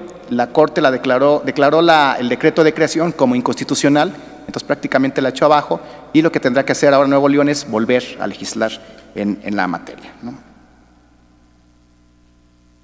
En todos estos estados que he mencionado, se ha presentado al menos una iniciativa en el Congreso local, a excepción de Querétaro. O sea, Querétaro es el estado que tiene 2 exhortos, uno al INEGI para incluir preguntas en el censo 2020 y otra al propio gobierno del estado de Querétaro para crear una clínica de autismo. Sin embargo, no tiene iniciativa para crear su propia ley. Otro instrumento normativo que podría ser de gran utilidad es la creación de una norma oficial mexicana para la atención del autismo o la adecuación de la actual norma oficial mexicana 015 SSA 3/2012 para atención integral de personas con discapacidad. Sin embargo, en esta norma, el autismo está incluido en el apartado 6.2 sobre discapacidad intelectual, aunque de acuerdo con la clasificación internacional del funcionamiento de la discapacidad y de la salud, la CIF, el autismo se encuentra en el capítulo B 122, dentro de las funciones psicosociales globales. En otras palabras, el autismo se considera una discapacidad psicosocial y no intelectual. Finalmente, el autismo como objeto de estudio sigue estando ausente en la investigación en México. De los más de 28,000 investigadores aglutinados en el Sistema Nacional de Investigadores, alrededor de una docena se dedica a diversos aspectos concernientes a la condición, lo cual resulta preocupante y también tiene que ver con la relación entre las universidades, entre las asociaciones y entre el propio fenómeno. Hace un momento que se preguntaba sobre la situación de la investigación. Bueno, solamente en una ley, la ley de San Luis Potosí, otorga un asiento en la Comisión Interinstitucional a la Universidad Autónoma de San Luis Potosí. En las demás, bueno, no se toma en cuenta. Asimismo, que se preguntaban sobre la cuestión de las monitoras también, o sea, ni la ley general ni las leyes estatales lo toman en cuenta, solo la de Jalisco. La de Jalisco sí reconoce a las monitoras y señala que éstas podrán entrar a los planteles educativos durante el tiempo que el niño o el joven lo requiera. Entonces me parece que sí hay avances en algunas de las leyes, no en todas, sino al mismo tiempo, y es importante también no solamente ver la general, sino cómo va avanzando la política en lo interno. Y bueno, para finalizar, pues también deberíamos de tomar en cuenta que se debe de legislar en contexto, y algo que sí es totalmente, que no está presente ni siquiera en iniciativa INDEA, es la atención a los grupos indígenas en los estados en donde existe población indígena, ¿no? O sea, no sabemos cómo se da el fenómeno del autismo en poblaciones indígenas en Chiapas, en Veracruz o en Oaxaca, y sus propias leyes no incluyen esto dentro de la iniciativa. Entonces, podría también ser parte de la ley general el señalar que en donde haya población indígena, una atención especial o específica también a ellos, porque finalmente están olvidados. Creemos que la atención nada más es para las ciudades, para las zonas urbanas, inclusive nos olvidamos de las zonas suburbanas o las zonas rurales. Muchas gracias.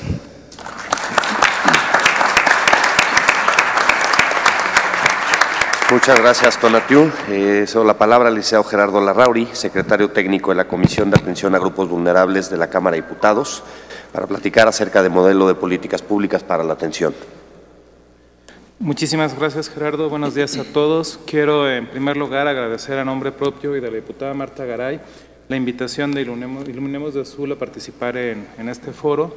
La diputada presidenta de la comisión, además de agradecer, les mando un cordial saludo y se disculpa por no haber podido atender personalmente este tema, pero bueno, ella estará muy atenta a la publicación de las memorias para dar seguimiento a este tema. Bueno, en este contexto, la opinión que expresaré, como no ha sido consensada con la Comisión de Atención a Grupos Vulnerables, deberá entenderse a título personal y bueno, procuraré ser breve, ajustarme al tiempo que nos otorgan. Para resumir, la visión de ley de autismo que tengo y señalar que en este caso yo sí voy a ser muy disruptivo. A mi opinión, al contrario, muy respetable, perdón, pero la ley no debería centrarse en enunciar derechos que ya están incluidos en la Ley General para la Inclusión de las Personas con Discapacidad. Yo realmente creo que tiene que ser una ley muchísimo más relacionada con cómo brindar atención, investigación, la docencia para la atención de los trastornos del espectro autista y facultar a las diversas autoridades para que coadyuven en los procesos de habilitación e inclusión social con tareas objetivas y concretas. Es decir, yo creo que tiene que existir un instituto de atención a los trastornos del espectro autista y tenemos que facultar en la ley con cosas muy concretas a cada una de las autoridades educativas, de salud, de promoción del trabajo, de capacitación del trabajo, para que logremos, a final de cuentas, el mismo objetivo que ya se ha planteado antes. Bueno, en esta visión, en este modelo de ley, debe de responder a una visión de atención multidisciplinaria que diagnostique, atienda, habilite, investigue y forme profesionales para llevar a cabo la investigación, la atención multidisciplinaria del autismo. Entonces, voy a ocupar los siguientes 4 minutos para explicar esto más ampliamente. La importancia del instituto recae en el origen, en que no tenemos un conocimiento profundo del origen de la condición. Se requiere investigación porque la prevalencia, yo venía con un número de 1 en 120, pero 1 en 115, Dios mío, son 5, pero es mucho, ya a niveles macro de atención es impresionante. Estamos hablando que en las escuelas primarias dentro de 5 años, 6 años va a estar ingresando niño y medio en cada grupo con algún trastorno o alguna condición de autismo. Esto nos va a llevar a que efectivamente, como tú planteas, vamos a tener que levantar la mano y decir, sí, pues claro, yo tengo un compañero porque hay 2, ¿no? Entonces, esto son números preocupantes, esa prevalencia hace que sea fundamental la creación del instituto. Tengo que aquí hacer un paréntesis, esta visión ya se presentó en algún momento la planteamos, pero no transitó, no vamos a entrar en detalles de por qué, pero no transitó. Lo que se logró fue una ley con básicamente derechos que repiten el contenido de la Ley General de Inclusión de Personas con Discapacidad y a mi gusto hace falta centrarnos en el otro punto. Ahora, el instituto debe comprender la complejidad del tema, es decir, no debe ser únicamente un instituto de salud clásico, tiene que ser un instituto que tenga una apertura a la multidisciplinariedad, porque el ámbito educativo es fundamental para la socialización y la habilitación de las personas con trastorno autista. El problema de la visión del instituto, evidentemente, no lo podemos ocultar, es un tema financiero y el instituto tiene un impacto presupuestal muy considerable y no hemos logrado convencer que es más caro no atenderlo. En el momento en el que convenzamos que no atenderlo es muchísimo más costoso, vamos a abrir la posibilidad de que el instituto sea viable. Entonces, desde mi perspectiva, las políticas públicas deben centrarse en eso, en empezar a construir un andamiaje que haga que la condición o el TEA sea de menor costo de atención para la sociedad. Si logramos hacer este cambio de visión y logramos que los financieros entiendan que generando detección temprana, habilitación temprana, va a ser mucho más barato para el Estado mexicano, pues bueno, vamos a empezar a romper esa frontera, porque actualmente la consideración es que no tiene costo el autismo para el Estado. No se están dando cuenta que un joven con autismo que no fue habilitado, que no se metió al rol de normalidad de cualquier joven en el que está formándose académicamente, socialmente, para después poder tener una profesión y hacerse cargo de sí mismo en todos los ámbitos de la vida. Eso nos va a generar un déficit económico que al futuro pues va a mermar. ¿Por qué? Porque el porcentaje es muy alto y si no logramos introducirlos a los roles sociales van a ser dependientes y no participantes en los procesos económicos. Otra de las razones está en que un tratamiento a los 3 años puede solucionarse en un par de años para una normalización que permita una interacción cotidiana normal, por llamarlo de alguna forma y sencilla en este espacio. Pero si esto dejamos que se extienda a los 9 años, los procesos de normalización pueden tomar 6, 7, 8 años y eso lleva muchísimo más costos en la atención. Bueno, a lo que quiero llegar, respeto al tiempo de todos los demás, es que en 6 años el nivel de reto va a ser que los jóvenes que cuando se creó la ley ya estén entrando a los procesos educativos de formación profesional, como consecuencia de esta ley, tengan una puerta abierta. Pero si no modificamos esta ley o cambiamos esta ley por una que reconozca la verdadera complejidad del problema, lo que vamos a tener es un rezago educativo y un rezago de formación que al Estado, a mi criterio, le va a generar un déficit de entre el 1 y 2%.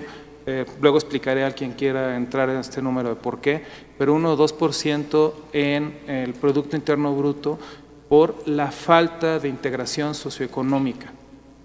Entonces, ese es el nivel de complejidad de lo que estamos hablando y el reto para todos nosotros es que este esquema financiero se entienda para que motivemos al Estado mexicano a encontrar como una solución muchísimo más económica el dar un instituto y atención temprana, detección temprana, en lugar de permitir que esto siga creciendo en soledad, la sociedad civil intentando dar respuestas que no están integrando el verdadero potencial que tiene el Estado mexicano con todas sus instituciones, con todos los especialistas, para que en un proceso de aprendizaje y de capacitación logremos que lo que actualmente existe, por ejemplo, en el caso de salud, yo estoy convencido que quien tiene que tomar las riendas es el CISAME, y el CISAME tiene que aprovechar toda la infraestructura nacional que tiene para brindar con este instituto unos tentáculos de atención a todo el país y que se coordinen con las distintas instituciones, CEP, Trabajo, etcétera, para que logremos el objetivo que es que el espectro autista sea una condición que no afecte el desarrollo humano en lo profundo. Tenemos que entender que hay consideraciones de excepción, curriculares, de trabajo, de forma, etcétera, pero no puede ser un pretexto para cerrar el universo del de esto. Entonces, me están avisando que se me terminó mi tiempo. Entonces, quiero agradecerles la oportunidad y quiero rescatar que en efecto, ya para cerrar, la ley es un gran avance, que exista, que se haya logrado una publicación, es un gran avance, pero tenemos que afrontar que son nuevos tiempos y en estos nuevos tiempos pedir una nueva revaloración para que esta ley se modifique o se cambie en función de lo que en verdad se necesita. Los derechos de alguna forma ya están en la Ley General de Inclusión de las Personas con Discapacidad. Aquí tenemos que tener más sustancia, tenemos que entrar a dar facultades y generar espacios para la investigación en todos los ámbitos que den respuestas institucionales concretas, con obligaciones concretas para tener los objetivos, los resultados que necesitamos y deseamos. Muchas gracias, Gerardo, nuevamente. Y gracias a todos.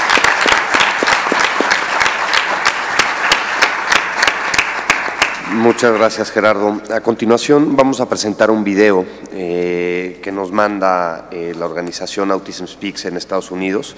Es un resumen, está en inglés, les pido una disculpa, no nos dio tiempo de ponerle los subtítulos que queríamos ponerles, pero dura alrededor de 4 minutos. Cuando termine les voy a dar un poquito de contexto yo en español.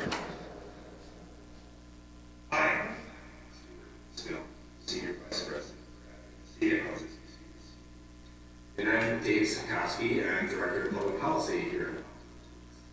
So Dave and I are here to talk about the Autism Cares Act.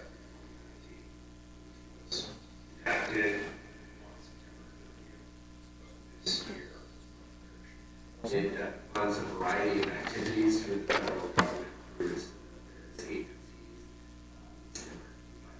research, training opportunities, and it funds the prevalence studies, which the other very important activity that is authorized by the is the Interagency Autism Coordinating Committee, which is responsible for coordinating federal efforts around autism. Really critical institution to promote that type of coordination amongst all of the different government entities involved in autism research, as well as involving the community, self-advocates. So the Autism Cares Act has different components. It has an NIH component, National Institutes of Health component, it has a Centers for Disease Control and Prevention component, and it has a Health Resources and Services Administration. So these are three separate parts of this bill. Talk a little bit about each of those parts. Sure. So the National Institutes of Health helps drive a lot of that research. Just a variety of other research. The National Institutes of Health are made up of a host of different institutes. So the one that primarily, or I should say, the majority of autism research is funded out of is the National Institute of Health. In addition, so we touched on CDC and HRSA. CDC is the Centers for Disease Control and Prevention, and what they utilize their funding for in this space is to provide really some of the best numbers that we have in terms of prevalence of autism throughout the country. So the number that there are 59 throughout the United States that have autism spectrum disorder. Those numbers come from that CDC funding authorized through Autism Cares. The Health Resources Services Administration is, just like the CDC, an agency within the Department of Health and Human Services. And in terms of autism and developmental disabilities, this funding goes to training. So we have training centers and universities throughout the country that provide resources and education for students that are going into a variety of health fields specific to autism. Ensuring that we have a workforce that understands autism. And then in addition to that, there's some really valuable research that is happening because of the Resources Services Administration funding that's gone out to help create a learning network of universities where they develop techniques in terms of treatment and also produce really valuable research and disseminate information out to researchers, but also to individuals and families. Vamos a poner a su disposición el video completo que dura alrededor de 10 minutos. Les doy un contexto un poquito brevemente. David Sitkowski, que es director de política pública en Autism Speaks, y Stuart Spillman, que es el vicepresidente por advocacy, activismo, creo que es la palabra, pero bueno. El CARES Act es una culminación de un proceso sumamente largo. El CARES se entiende por colaboración, responsabilidad, investigación, educación y apoyo. Un poquito de historia de lo que comentan es la legislación actual da como resultado en más de 3.5 billones de dólares, repito el número, 3.5 billones de dólares para programas de investigación y servicios de apoyo en Estados Unidos por los próximos 5 años. En 1993, el Instituto Nacional de Salud asignó menos de $10 millones en investigación. Los papás fueron los responsables de cambiar toda esta dinámica. La primera iniciativa fue el Children's Health Act, la salud de los niños, en el 2000. Después se promulgó una ley que se llamaba Combating Autism, como enfrentándose al autismo, en el 2016, y se extiende en el 2011. Y el CARES Act ahora se promulga en el 2014 y se renueva en el 2019. Yo voy a repetir la cifra otra vez porque a mí sí me impacta: $3.5 billones para programas de investigación y servicios. El CARES Act es un conjunto de esfuerzos para la comunidad autista. Es el fondeo a través del gobierno federal para sus dependencias, enfocado en intervención biomédica, en entrenamiento y en datos estadísticos y sobre todo de prevalencia. Existe un comité que me parece sumamente interesante, es un comité agencia intercoordinadora que coordina todos los esfuerzos de colaboración y tiene 3 componentes principales: Salud, Instituto Nacional de Salud, CDC, que la citaba la senadora Josefina Vázquez Mota, que es el Departamento Estadístico de Control y Prevención de Enfermedades, servicios y recursos. Los institutos de salud, a través de principalmente los institutos de salud mental, la CDC para datos estadísticos y de prevalencia, y los servicios y recursos a través de las agencias o institutos o servicios de salud generales, enfocados a capacitación a través de las universidades. Lo señalaba Tonatiuh ahorita, el único estado en una ley estatal que involucra un asiento en una universidad es San Luis Potosí. Hay una oportunidad tremenda. Sobre todo para brindar recursos a estudiantes relacionados en materia de salud para formar, están previendo a largo plazo. Crear una red de aprendizaje entre las universidades y proporcionar, como bien lo señalaba María José al inicio, dar herramientas, manuales y guías prácticas, porque es la forma de escalar el tema. Y la agencia de coordinación, parte de lo que a mí me parece muy interesante, es una reunión de miembros de la comunidad, agencias, institutos, sociedad civil, personas con autismo, padres, que se reúnen regularmente para tratar diversos temas. Uno de los principales objetivos es principalmente juntar a los sectores públicos y privados para el impulso de políticas públicas, y parte de lo más interesante es que son juntas a sesiones abiertas. Una de las cosas que resalta mucho el video es que esa ley ha logrado juntar a toda la comunidad y a todos los principales puntos de interés en materia de autismo en Estados Unidos. Eso representa una oportunidad para todos nosotros bestial, y es cuando digo que debemos de crear mucho mayor oportunidad. Pero bueno, este es un poquito el resumen del video, y le cedo la palabra al doctor Armando Hernández Cruz, es presidente de Soy Asperger AC, para platicar un poquito acerca de los derechos humanos, los ajustes razonables e inclusión en las políticas públicas relacionadas con el espectro autista. Gracias, Ricardo. Buenos días. Gracias por la invitación, muy importante para mí poder estar en este evento tan importante, en este foro. Gracias a la senadora Josefina Vázquez Mota, y un saludo a mi apreciado y admirado senador Emilio Álvarez y Casa. No sé si pueda hablar solo como especialista en derechos humanos, que es una asignatura de la que llevo muchos años pendiente, sino ahora también a partir del 2016, que fui diagnosticado con la condición del espectro autista, bajo mi parámetro de la experiencia personal, partiendo primero de que mi padre tenía la condición, uno de mis 4 hijos también, y muchos de mis hermanos, que son bastantes, sobrinos. Ha sido una condición, como sabemos, es un rasgo que tiene tendencias hereditarias, y ha sido una condición predominante en los rasgos de mi familia. Entonces, a partir de esa experiencia personal, también me parece importante conectar los temas de derechos humanos con el tema principal. Estoy proponiendo 4 aspectos a analizar: derechos humanos, ajustes razonables, inclusión y políticas públicas. Pero de esos 4, el que me parece a mí más importante es el de los ajustes razonables. Entonces, para llegar al tema de ajustes razonables, nada más quiero hacer una construcción breve que conecte todos estos aspectos.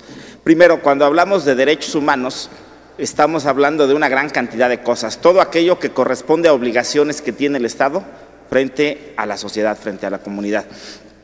Los derechos sociales son parte de los derechos humanos, uno de los grupos que forman la clasificación de los derechos humanos, y los derechos sociales son derechos que se otorgan específicamente a ciertos grupos o sectores de la sociedad de los cuales carece el resto de la población. Entonces, cuando hablamos de derechos sociales estamos hablando de derechos humanos, pero estamos hablando de derechos específicos de ciertos grupos. Cuando a mí me dicen que todos tenemos los mismos derechos y todo este tipo de cosas, me parece que luego nos quedamos en el discurso de hace 2 siglos de los derechos humanos, ya no podemos seguir hablando de derechos inherentes a las personas. Bueno, eso se pensaba en 1789, en un contexto en el que eso tenía valor y tenía utilidad y tenía validez, pero hoy hablamos de derechos humanos también, aquellos que se atribuyen a ciertos grupos específicos para resolver ciertas necesidades o problemas y sobre todo para nivelar ciertas desventajas, como los derechos de los grupos indígenas, más los derechos de trabajadores y campesinos que fueron parte de la Revolución Mexicana, de las conquistas que se tuvieron en la Constitución, son también de este grupo de derechos sociales. Entonces, cuando hablamos de derechos sociales, hablamos de derechos de grupos, y esos derechos de grupos son específicamente atribuidos a cierto sector. A mí no me gusta mucho en la ley de la materia, la Ley General de Atención y Protección a las Personas dentro de la condición del espectro autista, que se hable, estos son los derechos de estas personas, porque realmente lo que dice ahí son derechos generales de la población, acceso a la vivienda, o sea, estos derechos los tenemos todos, esos no son derechos de las personas dentro del espectro. A mí me parece que lo que deberíamos hacer, en mi opinión, es aplicar lo que dice la Convención de los Derechos de las Personas con Discapacidad. El artículo 2 habla de la figura de ajustes razonables. A mí me gustaría mucho que la ley de la materia se hubiera dedicado o se dedicara a establecer ajustes razonables para las personas dentro de la condición del espectro autista. Obviamente por ajustes razonables se entiende aquellas modificaciones que tiene que hacer el Estado y la sociedad sin que le causen una carga excesiva, pero que permitan el desarrollo en mejores condiciones o en condiciones de mayor libertad o de mayores oportunidades para las personas dentro de esta condición, para integrarse al entorno social, porque si yo creo que todas las personas tenemos alguna complicación para establecer relaciones sociales, cuando estamos dentro de la condición del espectro autista, estas complicaciones se vuelven mucho más fuertes, mucho más importantes, mucho más significativas en la vida diaria. Entonces, por esa razón, yo creo que se debe trabajar en materia de espectro autista sobre el tema de ajustes razonables.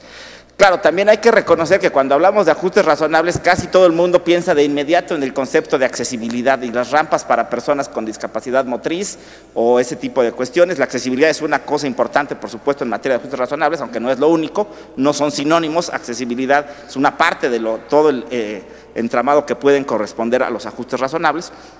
Y aún así, aunque es lo más conocido, el tema de accesibilidad, todavía nos falta muchísimo como sociedad para avanzar en temas de accesibilidad. Pero bueno, en temas de ajustes razonables para la condición del espectro autista, yo creo que hay que visibilizar primero, hay que poner en la opinión pública la necesidad de que se haga esta serie de ajustes razonables para las personas en esta condición.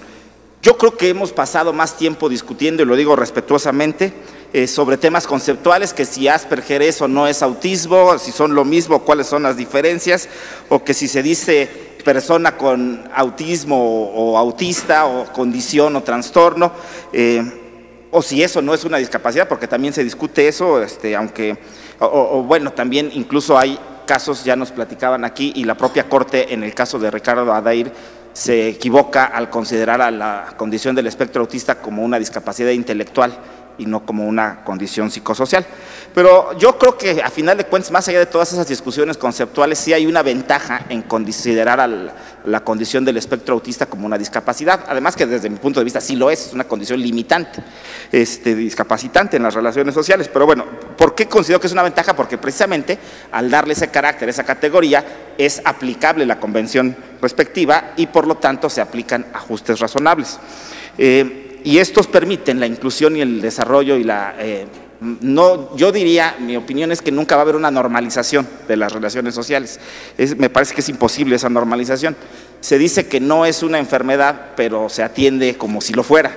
Me parece muy importante establecer medidas que faciliten a las personas que tenemos esta condición el despertarnos cada día y saber que vamos a enfrentarnos a un mundo hostil, porque todo el entorno es hostil cuando tienes esta condición, un mundo que está pensado para un tipo de funcionamiento distinto al neurodiverso, el funcionamiento neurotípico. Entonces todas las condiciones y todas las adaptaciones que hay en el mundo están pensadas para cierto tipo de personas en las que no todos encajamos, y esta forma de actuar pues parece que haría necesario replantear desde el Estado y desde el Senado de la República, desde los órganos legislativos, cuáles son las medidas que se requieren para que no estemos pensando nada más en chispazos de que por ahí vemos una nota, hay una escuela hizo un ajuste, pues, le puso gomas a las sillas para que no hagan ruido, y hay una aerolínea por ahí hizo algo. No, esas son medidas que se toman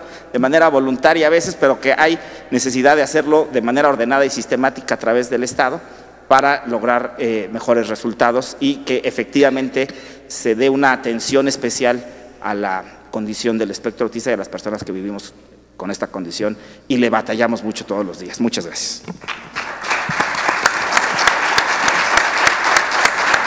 Muchísimas gracias, doctor. Le cedo la palabra a la doctora María Josefa Cavazos Olivos, psiquiatra y pedopsiquiatra adscrita en los servicios de atención psiquiátrica de la Secretaría de Salud, en representación de el doctor Marcos Cantero. El nombre me lo sabía, pero no sabía el título, por eso como que te iba a pasar la responsabilidad de que lo dijeras tú, para hablar un poquito del panorama del diagnóstico de los trastornos del espectro autista en México. Gracias, doctora. Muchas gracias por la invitación a Iluminemos de Azul. Agradezco de parte del doctor Marcos Cantero y del doctor Juan Manuel Quijada. Yo actualmente estoy en el Centro Integral de Salud Mental y en el CONSAME. Y es una gran oportunidad para mí venir y decir un poco de lo que se está haciendo y de los planes que se tienen para abordar los trastornos del espectro autista.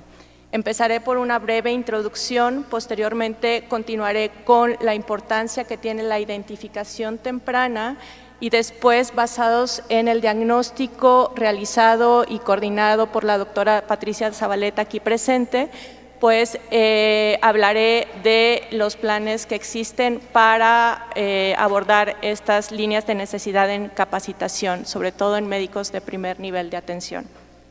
Muy bien.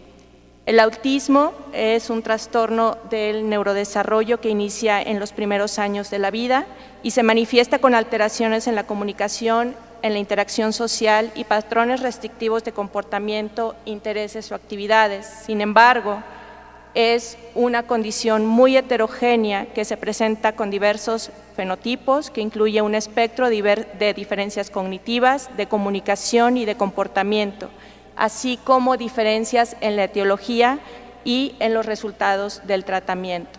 La prevalencia en México se reportó con un estudio del doctor Fombone en el 2016, reportándose una prevalencia de 1 en cada 115 niños. Los signos y síntomas del autismo iniciales generalmente se presentan antes de los primeros 2 años de vida, manifestándose frecuentemente por retraso en la aparición de la atención conjunta, es decir, cuando el niño más o menos a los 6 o 7 meses de edad empieza a ver a la mamá o al cuidador y hace que tenga interés en algo en particular. Entonces los dos están viendo algo en particular, alteraciones en la respuesta a su propio nombre, alteración en el balbuceo, en la gesticulación, en la reciprocidad emocional. Sin embargo, a pesar de que los síntomas de autismo se pueden presentar desde esta temprana edad, los déficits sociales y los patrones de comportamiento frecuentemente no son reconocidos hasta que el niño no cumple con las demandas sociales o académicas de su etapa del desarrollo. Aquí quiero hacer énfasis en que es muy importante la detección temprana y el tratamiento de los síntomas de autismo durante los primeros años de la vida, ya que el desarrollo cerebral inicia en las primeras 2 semanas de gestación y para el nacimiento el cerebro del bebé es aproximadamente el 36% del tamaño de un cerebro adulto. Sin embargo, a final del primer año de vida crece hasta el 70% del tamaño del cerebro adulto y para los 6 años ya es el 90% del cerebro del tamaño adulto, lo que significa que durante los primeros 5 años de la vida el desarrollo cerebral de los niños y las niñas es tremendamente rápido y su plasticidad, es decir, su capacidad para formar nuevos circuitos, es mayor que en cualquier otro momento de la vida. En esta etapa, el neurodesarrollo se caracteriza por eventos dinámicos de crecimiento, organización y formación de redes neuronales que son moldeadas por procesos dependientes de la experiencia. ¿Esto qué quiere decir? Que la intervención durante estos primeros 5 años de la vida es tremendamente valiosa y podemos esperar una modificación en estos circuitos neuronales mayor que en cualquier otro momento de la vida. Existen reportes de que la intervención temprana en los niños con autismo influye de manera positiva en las habilidades de adaptación social, el desempeño académico y en su coeficiente intelectual. En la literatura se han descrito diferentes factores que favorecen el diagnóstico temprano. Como ya lo decía mi primera compañera, uno de los factores más importantes que favorecen este diagnóstico temprano es la concientización sobre el autismo en la comunidad. La concientización también sobre el valor del diagnóstico de autismo entre el personal de salud, porque como expertos en desarrollo nos encontramos con muchos casos en los que llegan los niños que han pasado por uno y otro pediatra o paidopsiquiatra o algún otro personal de salud y solamente les dicen, no, espérese, es flojito, ya lo va a hacer, ¿no? Entonces, es muy importante concientizar acerca de la importancia del diagnóstico temprano. En México se han llevado a cabo 2 estudios de investigación en los que se reporta el tiempo que tardan los padres en recibir el diagnóstico de autismo de sus hijos, posterior a que ellos expresaron sus preocupaciones al personal de salud. El estudio realizado por el equipo del doctor Fombone, publicado en el 2016, reporta que a pesar de que los padres notaron los síntomas antes de los primeros 2 años de los niños, recibieron el diagnóstico posterior a los 3 años y posterior a consultar con varios personas de salud. Otro estudio realizado por la doctora Patricia Zabaleta, aquí presente, reporta que los padres tardaron un promedio de 2.4 años desde que consultaron por primera vez con un profesional de salud por sus preocupaciones referentes a la presencia de síntomas de autismo en sus hijos, lo cual nos habla de un retraso en la detección y el diagnóstico de autismo, que significa también la pérdida de tiempo valiosa para la intervención. En México se realizó el Diagnóstico Nacional de Infraestructura para la Atención de los Trastornos del Espectro Autista en el Sistema Nacional de Salud, coordinado por la doctora Patricia Zabaleta y publicado en diciembre del año pasado, del cual ya ahondó con los datos ella misma, pero este diagnóstico nos permitió visualizar la necesidad de capacitación del personal de salud en contacto con pacientes para la detección y tratamiento de las personas con trastorno del espectro autista, no solo a segundo y tercer nivel de atención, sino dentro del primer nivel, que es en donde más llegan los casos. El diagnóstico nacional reportó que un 62% de las unidades de primer nivel cuenta con la plantilla mínima de recursos humanos necesaria que pudiera ser capacitada para realizar actividades de tamizaje y referencia de los trastornos del espectro autista. Sin embargo, solo el 8% de las unidades cuenta con un médico o un psicólogo capacitado para la detección y el diagnóstico de autismo. Y solo un 2.4% de las unidades cuenta con los instrumentos de apoyo diagnóstico, por lo que, tomando en cuenta lo anterior, el equipo encabezado por el doctor Juan Manuel Quijada de la Secretaría de Salud nos ha encomendado elaborar un proyecto piloto que está próximo. La primera sesión vamos a iniciarla en diciembre, ¿sí?, con el objetivo de capacitar a personal de salud del Sistema Nacional de Salud del primer nivel para la identificación y diagnóstico de autismo y para la adecuada referencia. Asimismo, en la creación de una base de datos nacional para favorecer los estudios de investigación También se está llevando a cabo la capacitación de personal de primer nivel de atención en las guías de MHGAP, en las que incluye dentro de sus padecimientos pues la detección de los trastornos del neurodesarrollo, tomando en cuenta que el autismo se considera como parte de un trastorno del neurodesarrollo. Hasta noviembre del 2019 empezamos hace más o menos 5 meses y llevamos 258 profesionales capacitados para la detección con las guías MHGAP, y además tenemos el plan del desarrollo de guías clínicas para la detección y atención integral de las personas con trastornos del espectro autista para el primer nivel de atención. Asimismo, se está considerando el trastorno, la atención de los trastornos del espectro autista con las pláticas que hemos tenido con el personal del INSABI para tenerse en cuenta en este nuevo modelo de atención. Sabemos que actualmente contamos herramientas para el tamizaje y diagnóstico, sin embargo, son herramientas caras y que requieren entrenamiento. Por lo que con este proyecto piloto se capacitarán en el uso de instrumentos de tamizaje y diagnóstico de autismo construidos en México de fácil acceso y validados ya con buenas propiedades psicométricas para la detección y diagnóstico de autismo en la población mexicana. Muchas gracias.